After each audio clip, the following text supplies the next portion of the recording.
Halo semuanya, jumpa lagi bareng saya.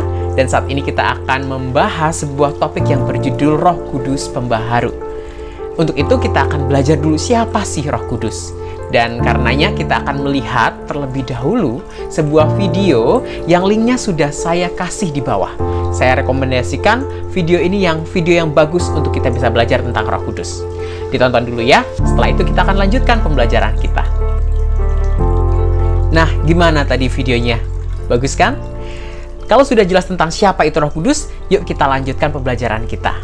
Roh Kudus dalam kesaksian Alkitab, seperti yang tadi sudah dikatakan dalam video, itu dibagi dua, yaitu dalam Perjanjian Lama dan Perjanjian Baru.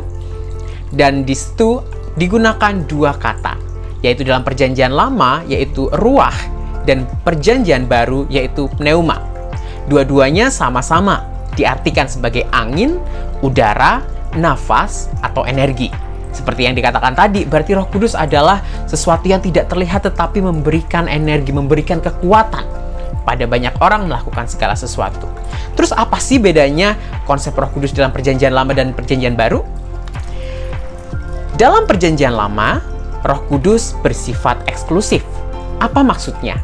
Roh Kudus seperti yang tadi dikatakan sering diberikan kepada orang-orang tertentu, seperti para nabi dan orang-orang tertentu yang mungkin memiliki pengaruh besar di dalam masyarakat.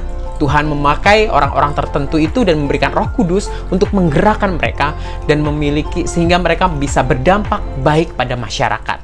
Sedangkan pada Perjanjian Baru, Roh Kudus bersifat inklusif, yang artinya Roh Kudus diberikan kepada semua orang percaya yang memampukannya untuk dapat merespon panggilan Allah. Jadi dalam Perjanjian Baru, Roh Kudus dicurahkan kepada kita semua dan memberikan dampak bagi kita semua. Di dalam Alkitab kita bisa menjumpai beberapa nama lain yang juga sebenarnya merujuk pada hal yang sama, yaitu Roh Kudus. Antara lain Roh Allah, Roh Anak Allah, dan Roh Yesus.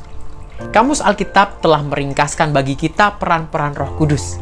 Apa saja sih perannya? Yang pertama, sebagai pelaksana kehendak Allah di bumi. Roh Kudus dikirimkan agar setiap manusia bisa melaksanakan kehendak Allah di bumi. Yang kedua, sebagai penghibur.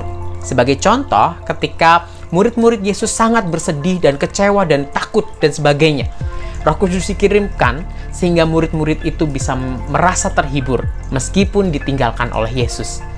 Kemudian sebagai penolong untuk melanjutkan karya keselamatan Yesus. Yesus telah melakukan karya penyelamatan dengan menderita dan mati di kayu salib dan kemudian naik ke surga. Untuk itu, karya keselamatan Yesus tadi diteruskan oleh Roh Kudus. Kemudian, Roh Kudus juga berperan sebagai dinamik atau denyut pekabaran Injil. Pekabaran Injil di seluruh dunia selalu dimotivasi oleh Roh Kudus, sehingga pekabaran Injil itu bisa benar-benar merangkul banyak orang. Dan yang terakhir, yaitu memberikan kesaksian Allah kepada orang percaya. Setiap kita dianugerahkan Roh Kudus, sehingga kita boleh percaya bahwa kita semua adalah anak-anak Allah. Nah, saat ini kita akan masuk ke dalam topik kita yang saat ini, yaitu Roh Kudus sebagai pembaharu kehidupan. Namun sebelumnya kita harus tahu apa sih sebenarnya pembaharu. Di dalam Lexiko.com dikatakan bahwa renew atau pembaharuan berarti give fresh life or strength to. Berarti pembaharuan merupakan sebuah kehidupan yang baru, yang lebih segar, atau kekuatan untuk melakukan sesuatu. Ketika kita berbicara tentang pembaharuan oleh Roh Kudus di dalam kekristenan, kita menjumpai bahwa kekristenan itu sendiri adalah sebuah buah pembaharuan dari Roh Kudus. Seperti kita ketahui, Kristen tidak muncul begitu saja. Ia memiliki akar, yaitu agama Yahudi. Oleh karena itu, agama Kristen atau kekristenan itu kita akui sebagai sebuah pembaharuan dari Roh Kudus. Namun kita perlu sadari bahwa pembaharuan ini adalah sebuah perspektif, yaitu perspektif Kristiani. Kita melihat ini sebagai sebuah pembaharuan.